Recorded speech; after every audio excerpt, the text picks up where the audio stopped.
మా latest videos కోసం మా ఈ తెలుగు న్యూస్ ఛానల్ సబ్స్క్రైబ్ చేసి గంట సింబల్ యాక్టివేట్ చేసుకోండి. రేపు శ్రావణ సోమవారం, శివుడికి ప్రీతిపాత్రమైన రోజు.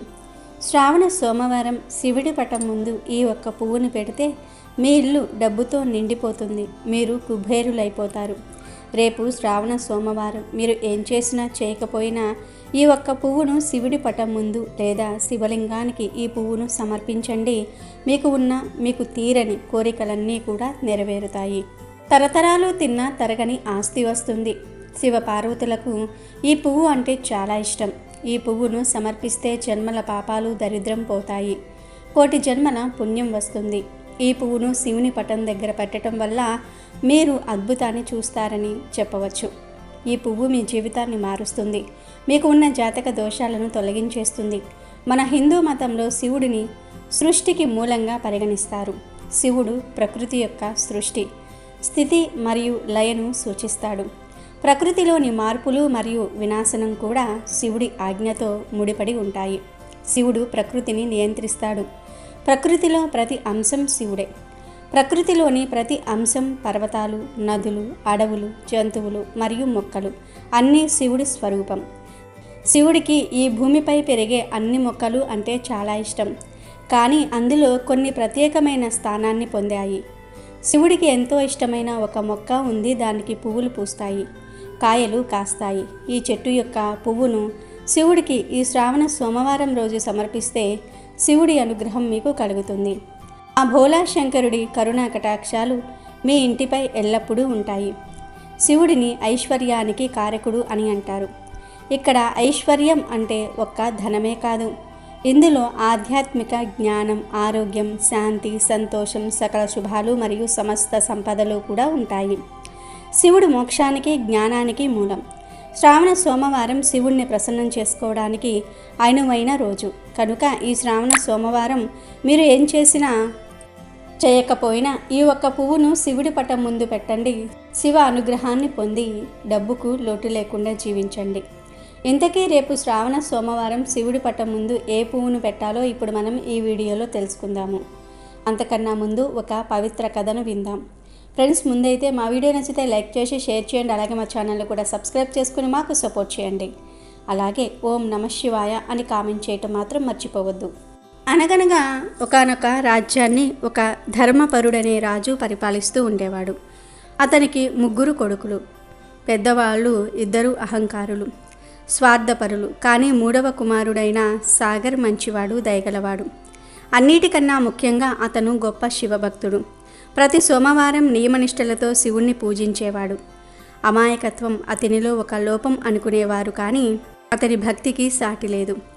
రాజు వృద్ధాప్యంలో ఉండటం వల్ల తన తర్వాత రాజ్యాన్ని ఎవరికి అప్పగించాలో అని ఆలోచించాడు. మంచి రాజును ఎన్నుకోవడానికి 3కి 3 పరీక్షలు పెట్టాలని నిర్ణయించుకున్నారు. విజయం సాధించిన వాడికే రాజ్యం అని ప్రకటించాడు. రాజు తన 3 కుమారులను రాజ ప్రాంగణంలోనికి తీసుకుని వెళ్ళి 3 పక్షి ఈకలను గాలిలోనికి ఎగరవేశాడు. అవి ఏ దిక్కుకు వెళ్తే ఆ దిక్కులో వెళ్ళి శాలువా తీసుకురావాలని చెప్పాడు. మొదటి ఈక తూర్పు వైపు, రెండో ఈక పడమర వైపు ఎగిరింది. పెద్ద కుమారులు 2 ఆ దిశలో వెళ్ళిపోయారు, కానీ 3వ ఈక మాత్రం పైకి ఎగిరి తిరిగి అక్కడే నేల మీద పడిపోయింది. పెద్ద అన్నలు అది చూసి సాగర్ను ఎగతాళి చేసి వెళ్ళిపోయారు. సాగర్ మనసులో ఎంతో బాధపడి, ఓ పరమేశ్వర, నా ఈక నన్ను ఎక్కడికి వెళ్ళనీయకుండా ఇక్కడే పడిపోయింది. ఈ పోటీలో నేను ఎలా గెలుస్తాను అని ప్రార్థించాడు. దిగులుగా ఆ ఈకను చేతిలోనికి తీసుకోగానే ఆ నేల మీద ఒక తలుపు కనిపించింది. అతను ఆశ్చర్యపోయి ఆ తలుపు తీశాడు. దాని కింద ఒక సొరంగం మెట్లు కనిపించాయి. సాగర్ శివనామ స్మరణ చేస్తూ ఆ మెట్లు దిగి వెళ్ళాడు. లోపల ఒక గది ఉంది. అందులో నుండి కప్పల రాజును నేను, కష్టాలన్నీ తీరుస్తాను అని ఒక పాట వినిపించింది. సాగర్ లోపలికి వెళ్ళి చూడగా ఒక పెద్ద కప్ప కిరీటం పెట్టుకుని సింహాసనం మీద కూర్చొని ఉంది. దాని చుట్టూ చిన్న కప్పలు ఉన్నాయి.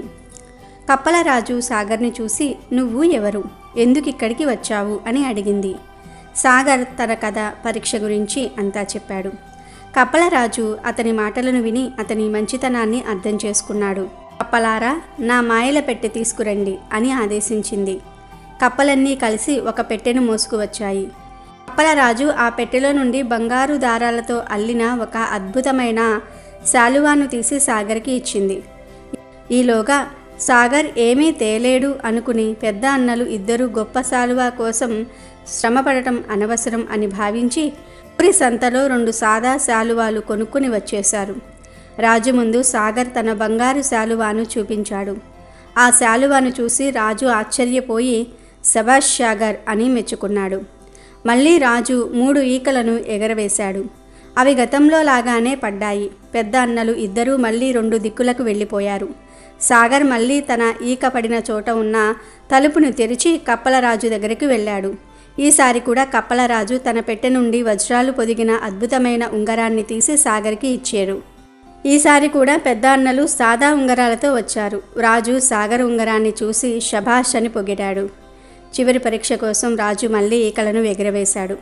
3వ ఈక మళ్ళీ అదే చోట పడింది. సాగర్ కప్పలరాజు దగ్గరకు వెళ్ళి తన పరీక్ష గురించి చెప్పాడు. కప్పలరాజు చప్పట్లు కొట్టి ఒక పల్లకిని తీసుకురమ్మని చెప్పింది. తన కూతురు ఆడకప్పను ఆ పల్లెకిలో కూర్చోమన్నాడు. సాగర్ చేసేదేమీ లేక ఆ కప్పల పల్లకి వెనకే వెళ్ళాడు. పెద్ద అన్నలు ఇద్దరూ తమతో పాటు అందమైన అమ్మాయిలను తీసుకొచ్చారు. రాజు సాగర్ను చూసి నువ్వు తెచ్చిన అమ్మాయి ఎక్కడా అని అడిగాడు. ఇంతలో పల్లకిని మోసుకుంటూ కప్పలు సభలోనికి వచ్చాయి. రాజు పల్లకి తెర తీసి చూసేసరికి అందులో ఒక ఆడకప్ప ఉంది. సభలో ఉన్న అందరూ నవ్వటం మొదలుపెట్టారు. అందరూ నవ్వుతూ ఉండగానే ఆ పల్లకిలో ఉన్న ఆడకప్ప బయటకు దూకింది. అలా దూకిన మరుక్షణమే ఒక దేవతలాంటి అందమైన యువతిగా మారిపోయింది. ఆమె సౌందర్యం చూసి సభలోని వారందరూ కూడా ఆశ్చర్యపోయారు. రాజు సాగర్ను తన తర్వాత రాజుగా ప్రకటించాడు. కానీ పెద్ద అన్నలు ఇద్దరూ తమ ఓటమిని అంగీకరించలేకపోయారు. వాళ్ళు రాజుపై కత్తులు దూసి ఇక నుంచి మేమే రాజులం, మీరు ఈ రాజ్యాన్ని విడిచి వెళ్ళండి అని అరిచారు. అప్పుడు ఒక అద్భుతం జరిగింది. పల్లకిని మోసుకు వచ్చిన కప్పలన్నీ సైనికులుగా మారి పెద్ద కుమారులను బంధించాయి, రాజును రక్షించాయి. కప్పల రాజు ఈ అమ్మాయి ఒక శాపం కారణంగా కప్ప రూపంలో ఉంది. సాగర్ మంచితనం వల్ల ఆ శాపం తొలగిపోయింది. సాగర్ నిజమైన ధర్మపరుడు, ఇతడే ఈ రాజ్యానికి నిజమైన వారసుడు అని చెప్పింది. సాగర్ భార్యగా మారిన కప్ప అతని భక్తిని గురించి చెప్పింది. ప్రియమైన రాకుమారా, నువ్వు కేవలం 3 పరీక్షల్లోనే కాదు, మా నాన్నగారిని రక్షించటంలో కూడా విజయం సాధించావు. నీ శివభక్తి నీకు అన్నిటికంటే పెద్ద బలం. ఈ కష్ట సమయంలో నీకు అండగా ఉన్నది ఆ భక్తి, ఆ కరుణామయుడైన శివుడే అని చెప్పింది. ఆ సమయంలో ఆకాశంలో నుంచి ఒక దివ్య తేజస్సు వెలువడి పరమశివుడు ప్రత్యక్షమయ్యాడు. నా ప్రియభక్తుడా సాగర్, నీ నిస్వార్థ భక్తి, దయ, అమాయకత్వం నన్ను ఎంతగానో సంతోషపరిచాయి. నీకు అడుగడుగునా నేను అండగా ఉంటాను. కప్పరాజు మరియు ఆమె కుమార్తెకు ఉన్న శాపాన్ని తొలగించింది కూడా నేనే. నువ్వు నీ రాజ్యాన్ని ధర్మబద్ధంగా పాలించు. నీ భార్య నీకు అన్ని విధాలా తోడుంటుంది. నీ జీవితంలో ఎప్పటికీ ఆనందము, విజయము ఉంటాయి అని ఆశీర్వదించాడు. పరమశివుడి ఆశీర్వాదంతో సాగర్ రాజుగా పట్టాభిషిక్తుడయ్యాడు. అతని అన్నలను దేశం నుండి పంపి సాగర్ ఆనందంగా, ధర్మబద్ధంగా తన రాజ్యాన్ని పరిపాలించాడు. కప్పలరాజు కూతురు కూడా సాగర్తో కలిసి తన రాజ్య ప్రజలకు సేవ చేసింది. శివుడి దయ వల్ల సాగర్ జీవితం సుఖ సంతోషాలతో నిండిపోయింది. ఇక వీడియోలోకి వస్తే, రేపు శ్రావణ సోమవారం శివుడికి మీరు పూజ చేసేటప్పుడు సమర్పించవలసిన పువ్వు తెల్ల జిల్లేడు పువ్వు. మీ ఇంటిలో కానీ ఇంటి చుట్టుప్రక్కల కానీ తెల్ల జిల్లేడు మొక్క ఉంటే ఆ మొక్క నుండి 5 లేదా 6 పువ్వులను తెంపుకొచ్చుకోండి. ఆ పువ్వులపై గంగా జలం చల్లండి. ఆ తర్వాత శివుడి పటానికి 3 జిల్లేడు పువ్వులను కూడా పెట్టండి. ఇంకా మిగిలిన పువ్వులను మీ చేతిలో పట్టుకొని మీకు ఉన్న కోరికలు చెప్పుకోండి.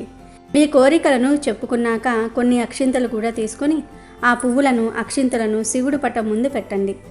మళ్ళీ సంకల్పం చెప్పుకొని స్వామివారికి దీప, ధూప, నైవేద్యాలు సమర్పించాలి. శ్రావణ సోమవారం శివుడి పటం ముందు జిల్లేడు పువ్వును పెట్టడం వల్ల సకల శుభాలు కలుగుతాయి. మీలో ఉన్న సర్వరోగాలు పోతాయి. శివుడిని తెల్ల జిల్లేడు పూలతో పూజించే వ్యక్తులు వారి లైంగిక నేరాలకు క్షమించబడతారని పురాణాలు చెప్తూ ఉన్నాయి. ఈ పువ్వుతో శివుణ్ణి ఆరాధించేటప్పుడు శారీరకంగానే కాకుండా మానసికంగా కూడా చేసిన పాపాలు క్షమించబడతాయి. తెల్ల జిల్లేడును శ్వేతార్గం అంటారు. వృక్షజాతిలో ఈ తెల్ల జిల్లేడు విశిష్టమైనది.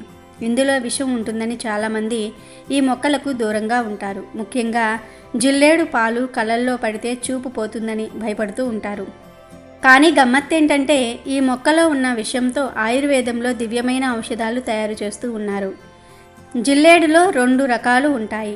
వంగపువ్వు రంగు పూలు పూసే జిల్లేడు ఒకటి, తెల్ల పూల జిల్లేడు మరి ఒకటి. ఇది హేరంబ గణపతికి ప్రతీక. ఈ తెల్ల జిల్లేడు దొరికితే మహాశివుడు విఘ్నాధిపతుల దయ మన మీద ప్రసరిస్తుందట. తెల్ల జిల్లేడు వేళ్ల మీద గణపతి నివసిస్తాడు. ఈ వేళ్ళు కొన్నిసార్లు ప్రకృతిలో సైతం గణేశుని పోలి ఉంటాయి. అందుకే చాలామంది తెల్ల జిల్లేడును పరమ పవిత్రంగా భావించి తులసి మొక్కలా ఇంట్లో నాటుతూ ఉంటారు. ఈ మొక్క కనుక ఉంటే ధనధాన్యాలు పుష్కలంగా లభిస్తాయి. ఆలోచనల్లో పరిపక్వత వస్తుందని ఎవరైనా హాని తలపెట్టినా అలాంటివి దుష్ప్రభావం చూపకుండా వారి ప్రయోగాలే నశిస్తాయని ప్రతీతి. ఇళ్లల్లో జిల్లేడు మొక్కలు ఉండకూడదు అనేది ఒక అపోహ మాత్రమే. నిజానికి శ్వేతార్గం లేదా తెల్ల జిల్లేడు మొక్క ఇంట్లో ఉంటే ఇక వారికి దారిద్ర్యం అంటే ఏమిటో తెలియదు. జిల్లేడు మొక్కలు అధికంగా ఉన్న ఊళ్ళో పంటలు బాగా పండుతాయంటారు. ఒక్క మాటలో చెప్పాలంటే జిల్లేడు సిరి సంపదలకు చిహ్నం అని నమ్ముతూ ఉంటారు. తెల్ల జిల్లేడు దూదితో దీపాలను వెలిగించడం ద్వారా అష్టైశ్వర్యాలు చేకూరతాయి. ముఖ్యంగా తెల్ల జిల్లేడు దూదితో ఇప్ప నూనె కలిపి 5 దీపాలు సిద్ధం చేసుకొని 5 వారాల పాటు వెలిగిస్తే ఆంజనేయస్వామి వారి అనుగ్రహం లభిస్తుంది. తెల్ల జిల్లేడు పూలతో శివపూజ, ఆకులతో సూర్యపూజ చేసిన వారికి విశిష్ట ఫలితాలు దక్కుతాయి. తెల్ల జిల్లేడు చెట్టు వేరుని తీసుకొచ్చి ఇంట నాటడానికి ఆదివారం, గురువారాల్లో పుష్యమి నక్షత్రం కూడా మంచిది. ఈ జిల్లేడు ఇంట ఉండటం ద్వారా అష్టైశ్వర్యాలు చేకూరతాయి. ఈతి బాధలు ఉండవు. ధనధాన్య సమృద్ధి ఉంటుంది. వ్యాపారం అభివృద్ధి చెందుతుంది. ఇంకా విద్యార్థులు రాణిస్తారు. తెల్ల జిల్లేడు చెట్టుకు చాలా విశిష్టత ఉంది. శ్రావణ సోమవారం మర్చిపోకుండా శివుడికి తెల్ల జిల్లేడు పూలను సమర్పించండి. ఇక మరుసటి రోజు ఉదయం స్వామివారి పాదాలు దగ్గర వేసిన పూలలో ఒక పువ్వును మీ బీరువాలో పెట్టుకోండి. ఇక మిగిలిన పువ్వులు అన్నీ తీసి ఒక కవర్లో వేసి పారే నీటిలో పడవేయండి. చెరువులు, కాలువలు, నదులు ఉంటాయి కదా, అందులో వేయండి. మాకు దగ్గరలో ఇవేమీ లేవు అని అనుకునేవారు ఎవరు తిరగని బాగా చెట్లు పెరిగిన ప్రదేశాలలో ఉంటాయి కదా, అక్కడ వేసేయండి. అంటే ఎవరు తిరగని ప్రదేశంలో బాగా పొదలుగా ఉన్న చెట్ల మొదట్లో వేసేయండి. ఈ విధంగా శ్రావణ సోమవారం తెల్ల జిల్లేడు చెట్టును స్వామివారికి సమర్పిస్తే సకల శుభాలు కలుగుతాయి. మీ ఇల్లు ధనధాన్యాలతో నిండిపోతుంది. రేపు శ్రావణ సోమవారం సాయంత్రం ఏం చేసినా చేయకపోయినా 5 రూపాయలతో ఇలా చేస్తే చాలు 5 కోట్ల అప్పు ఉన్నా తీరిపోతుంది. మీరే కోట్లు సంపాదించుకొని అప్పులు ఇచ్చే స్థాయికి వెళ్తారు. ఎంత పెద్ద అప్పులు ఉన్నవారైనా సరే శ్రావణ సోమవారం సాయంత్రం 5 రూపాయల బిళ్ళతో ఈ పరిహారం చేసుకుంటే చాలు ఆ అప్పుల బాధల నుండి బయటపడగలుగుతారు. ఈ రోజుల్లో చాలామంది అప్పుల బాధల వలన ఎంతో ఇబ్బంది పడిపోతూ ఉన్నారు. వేలు, లక్షలు, కోట్లు ఇలా ప్రతి ఒక్కరికి ఎంతో కొంత అప్పు ఉంటూనే ఉంటుంది. పేదవారికి చిన్న అప్పులు ఉంటాయి, ధనవంతులకు పెద్ద అప్పులు ఉంటాయి. లక్షలు, వేలు, కోట్లు ఇలా మీకు ఎంత అప్పులు ఉన్నా, చిన్న అప్పులైనా పెద్ద అప్పులైనా ఎలాంటి అప్పులు ఉన్నా పర్వాలేదు. చక్కగా ఈ శ్రావణ సోమవారం సాయంత్రం ఒక 5 రూపాయల బిళ్ళతో ఒక పరిహారం చేయండి చాలు. ఖచ్చితంగా మీరు అప్పుల బాధ నుండి సులభంగా బయటపడిపోతారు అని శాస్త్రాలు కూడా చెప్తూ ఉన్నాయి. మరి ఇంతకీ ఈ శ్రావణ సోమవారం సాయంత్రం 5 రూపాయలతో ఏం చేస్తే అప్పులు తీరిపోతాయి అనే విషయాన్ని ఇప్పుడు మనం ఈ వీడియోలో వివరంగా తెలుసుకుందాము. ఇక వీడియోలోకి వస్తే శ్రావణ సోమవారం శివుడికి ప్రీతికరమైనది. శ్రావణ సోమవారం సాయంత్రం ఎటువంటి పరిహారాలు చేసినా అద్భుత ఫలితాలు వస్తాయని సిద్ధశాస్త్రం చెప్తోంది. ముఖ్యంగా ఎవరైతే అప్పుల సమస్యలతో సతమతమైపోతూ ఉన్నారో వారు శ్రావణ సోమవారం సాయంత్రం 5 రూపాయలతో చిన్న పరిహారం చేస్తే చాలు అప్పులన్నీ కూడా తీరిపోతాయి. ఇక ఎవరైతే తీవ్రమైన అప్పులు ఉన్నాయని బాధపడుతూ ఉన్నారో వారు శ్రావణ సోమవారం సాయంత్రం చక్కగా 2 5 రూపాయల బిళ్ళలను తీసుకొని ఆ 2 5 రూపాయల బిళ్ళలను ఒక గ్లాసులో నీటిలో వేయండి. ఆ గ్లాసుల నీటిలో ఈ 2 5 రూపాయల కాయిన్స్ను వేయండి. వేసే ముందు ఆ 2 5 రూపాయల కాయిన్స్ను మీ కుడి చేతి పిడికిలిలో బిగించి ఆ పిడికిలిని మీ ముఖం దగ్గర పెట్టి మాకు ఉన్న అప్పులు తీరిపోవాలి, మాకు ఉన్న అప్పులు తీరిపోవాలి, మాకు ఉన్న అప్పులన్నీ కూడా తీరిపోవాలి అని 3 సార్లు మనసులో అనుకుని ఆ తర్వాత ఈ 5 రూపాయల కాయిన్ను నీటిలో వేయండి. ఆ తర్వాత ఆ నీటిలోనే ఒక 1/2 స్పూన్ అంత కుంకుమను కూడా వేయండి. ఎందుకంటే కుంకుమకు మన కష్టాలను తీర్చే శక్తి ఉంటుంది. కుంకుమతో ఎటువంటి పరిహారాలు చేసినా అద్భుత ఫలితాలు వస్తాయి, అప్పులు తీరిపోతాయి కనుక కుంకుమను వేయండి. ఆ తర్వాత ఈ నీటిలో 1/2 స్పూను గల్లులుప్పు కూడా వేయండి. ఉప్పు గురించి ప్రత్యేకంగా చెప్పవలసిన అవసరం ఏమీ లేదు. ఉప్పు లక్ష్మీదేవి స్వరూపం. ఉప్పు చెడును తీసేస్తుంది, అప్పులను తొలగించేసి ధనాన్ని ఆకర్షించేస్తుంది కనుక ఉప్పును వేయండి. ఆ తర్వాత ఈ గ్లాసును తీసుకుని వెళ్ళి మీ ఇంటి మెయిన్ డోర్ గుమ్మానికి ఎడమ వైపున ఈ గ్లాసును పెట్టి వదిలివేయండి. ఇలా ఈ శ్రావణ సోమవారాలు క్రమం తప్పకుండా చేస్తే మంచి ఫలితాలు వస్తాయి. ఈ చిన్న పరిహారం చేయటం వలన ఎన్ని లక్షల్లో కోట్లల్లో అప్పులు ఉన్నా తీరిపోతాయి. మీరే ఫలితాలను అనుభవిస్తారు. ఈ పరిహారం ఆడవారు కాకుండా మగవారు చేస్తే చాలా త్వరగా ఫలితం లభిస్తుంది. ఆడవారికి కొన్ని సమస్యలు ఉంటాయి. వారు ఈ శ్రావణ మాసంలో వచ్చే సోమవారాలు ఈ పరిహారం చేయలేరు. అదే మగవారికి ఎటువంటి అడ్డంకులు ఉండవు. మీ ఇంటిలో మగవారి చేత ఈ పరిహారం చేయిస్తే త్వరగా ఆర్థిక సమస్యలు పోతాయి. ఆర్థిక పరంగా వృద్ధి చూస్తారు. అప్పులు తీసుకునే మీరు అప్పు ఇచ్చే స్థాయికి వెళ్తారు. ఇక ఇలా పెట్టిన గ్లాసును 24 గంటల తర్వాత తీసి దానిలోని నీటిని చెట్టు మొదట్లో పోసేయండి. 5 రూపాయల కాయిన్ని మాత్రం ఎవరైనా ఒక చిన్న పిల్లలకు ఇచ్చేయండి. ఇది చాలా అద్భుతమైన పరిహారం కనుక ప్రతి ఒక్కరూ కూడా శ్రావణ సోమవారం సాయంత్రం ఈ పరిహారాన్ని చేసుకుని అప్పుల బాధల నుండి బయటపడండి, ఆనందంగా జీవించండి. వీడియో నచ్చితే లైక్ చేయండి, షేర్ చేయండి, బట్ సబ్స్క్రైబ్ చేసుకోవడం మర్చిపోవద్దు.